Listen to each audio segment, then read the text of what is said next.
How's it going, everybody, and welcome back to Contemporary Fitness. And in today's video, we're going to help assess your back pain, find out the root cause of it, and make sure we are correcting it appropriately to prevent it from happening and be free of all that back pain. So to start off this video, I am not a physician, I'm not a chiropractor, I am not a medical professional in any way. So if you feel like you are someone that has chronic pain, you have sometimes it's crippling and you can't sit, you can't sleep, whatever it is, go find professional help so they can truly assess you and find out the root cause of all your pain.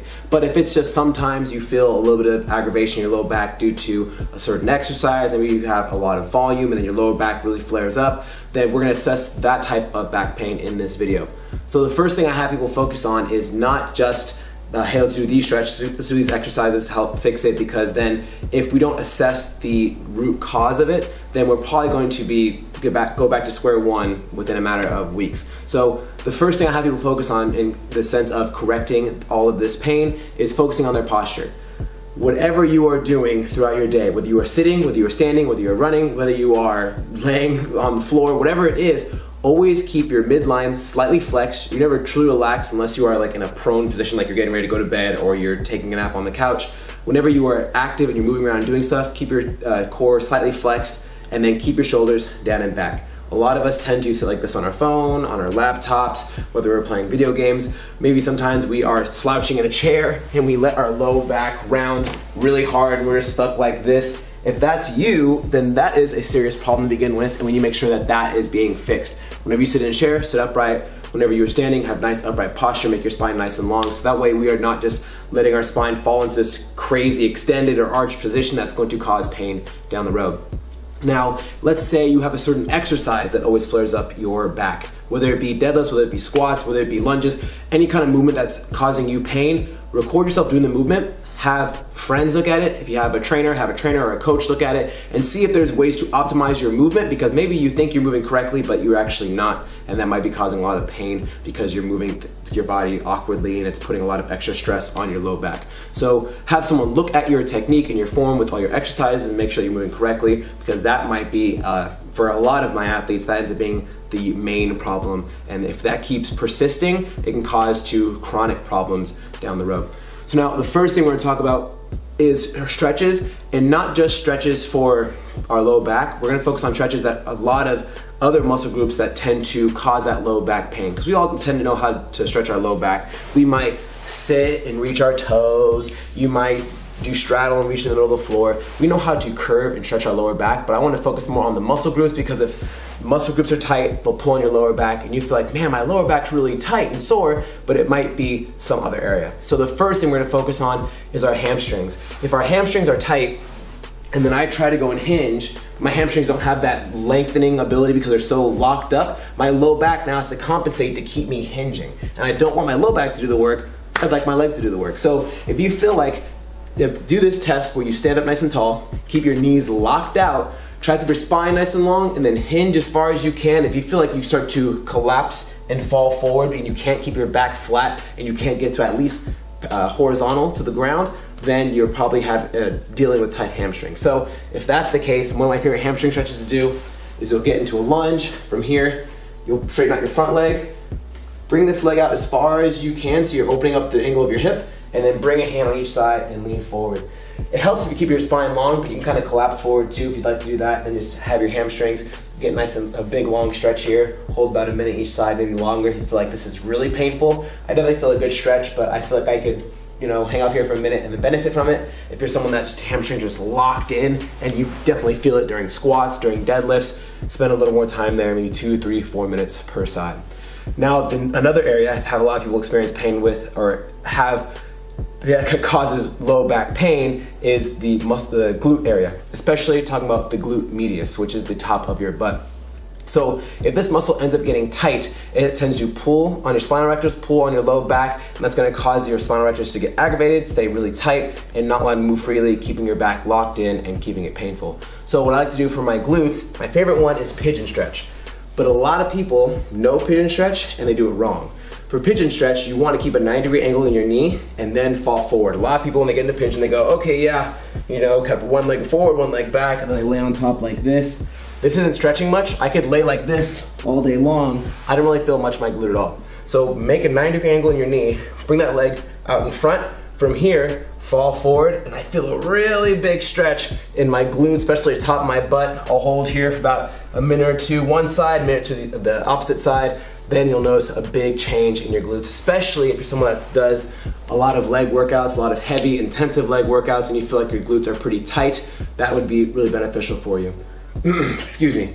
Now, the last one being spinal erectors is usually not the case, but it's also a very good one to stretch because sometimes our lower backs can get really tight and our spinal erectors will tend to cease up and not allow our lower back to move very freely. So again, kind of like the ones I showed you before, you can simply sit forward. It's also a pretty decent hamstring stretch too if you keep your legs locked out. From here, just fall forward, kind of start passively. Don't go and reach as far as you can. Kind of start so it's nice and relaxed. Keep your spine long. Hold for about 30 seconds, take nice deep breaths, reach a little further, hold about 30 seconds, reach a little further, hold another 30 seconds, until you can get pretty deep in the stretch, hold about 2-3 minutes. That's a great low back stretch. If this one is just nearly impossible, it feels like you can't, your low back or your hamstrings are locked up and you can't really reach that far to begin with, another way to do it is crossing your shins and then falling forward this way. You can have a friend push on your shoulder blades and slightly push you down. You can sit on a couple pillows or ab mats or anything like that to help leverage you more upright, to use more of the gravity to pull you forward. But I like this one a lot because it's a really passive stretch. You can do it while being on your phone, while watching TV, something like that. Just fall forward, try to get your elbows to the floor, then eventually you can work your way down lower and lower. All right, real quick, as I was in the middle of editing the video, I forgot one more area we want to focus on if we feel like you're having low back pain, and that is our psoas. Our psoas connects to our femur, which is the big bone in your leg, and it comes up through your hips and connects to your low back. So if you're someone that runs a lot or you squat a lot or very frequently, this is very common for this to get tight and cause that low back pain. So from here, for this stretch, all we're going to do is we're going to get into an upright lunge. You're going to squeeze your butt and pull your rib cage down. You should feel a stretch running up into your hips, which is your psoas. So you're going to hold here about a minute each side, switch, boom, same thing. Squeeze your butt so you're opening the angle of your hip, pull that rib cage down. If you're kind of doing this, it takes away from it. And if you're not squeezing your butt and just kind of driving your hips forward, it's a different stretch entirely. So make sure you're squeezing your booty, pulling the rib cage down, hold here, minute each side. So those are the main areas that tend to get really tight and tend to cause a lot of pain, lower back pain. But now we're going to talk more of assessments on certain areas to make sure that we're not weak in certain areas and see if we need to strengthen them up to make them stronger and more stable and to prevent our low back from getting aggravated. So the first one being is we're going to test our lower ab strength. I used to be really bad at this one. I used to be able to not be able to do it all, but now I'm slowly getting to the point where I can do the whole range of motion about correct. If not, if you feel like you're someone that lacks in this, then we need to focus on our lower abs. So to assess yourself, what's gonna happen is, see if I can angle myself so I'm still in the video. You're gonna lay flat on your back, bring your feet together, and raise them up to 90 degrees. From here, I'm gonna tuck in my lower back by squeezing in my belly button really hard so I'm engaging my low abs. From here, hands to the side, I'm gonna lower my feet slowly while not letting my lower back come off the floor. So about right here is it for me. I can get pretty close to the floor without my lower back come up. Otherwise, when I come to here, it starts to come up a little bit. It's hard for me to maintain. But if you feel like you're someone that can barely lower their feet down, so if you're coming about this point, and you're like, dang, I can't come any lower without my lower back coming off the floor, then you're probably lacking a weak lower core. So if that's the case, do things like crunches, do things like hanging leg lifts, things that are gonna help strengthen your lower abs to make sure they're moving correctly. Now, to find out if we have weak glutes or lower back, we're gonna flip over now. From here, I'm gonna have my hands to the side, have my feet about shoulders width apart, hips width apart. So they're not really wide, but they're not touching together. From here, I'm touching my bookcase. From here, I'm going to raise my legs up, bring my thighs off the floor, hold for about 10 seconds, then come back down. If you feel like you can barely get your knees off the floor, or you feel like you can barely get your toes off the floor, and this is as high as you can get, then we're lacking either glutes or low back. So things we can do is, we can actually do this exercise for repetitions, which is called a Superman. You're gonna lay here, you're gonna come up, squeeze one Mississippi, down. Come up, one Mississippi, down. If you have access to glute ham raise at your gym, that's also really beneficial as well. Probably one of the best ways you could do it. There's a lot of modifications for that exercise if you're not able to do it correctly. But another way we can also strengthen our posterior is by doing glute bridges. I would recommend not using any weight for this exercise to begin with. Once it starts to get easier, you can start adding a light barbell in the crease of your hips. But from here, all you're gonna do is Raise your hips, squeeze your butt nice and hard, hold one Mississippi, come back down. If you want to add a little more difficulty, you can straighten out one leg, come up, squeeze, come back down. That's a great way to also target individual glutes if you feel like one side's weaker than the other, or it feels like you're really imbalanced and one side is a lot stronger on the other, especially for someone that does a lot of sports like soccer, like you do track, where one leg's really dominant and tends to take the blunt of the work.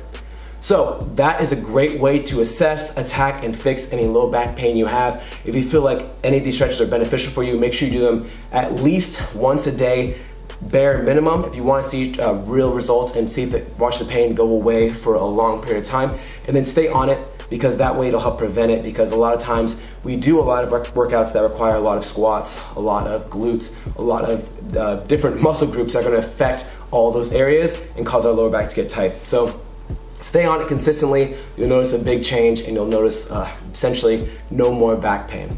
If this video is beneficial for you, make sure to like button, subscribe for plenty more. If you don't already, follow us on Instagram at ConstantRateFitness, and we'll see you guys next time.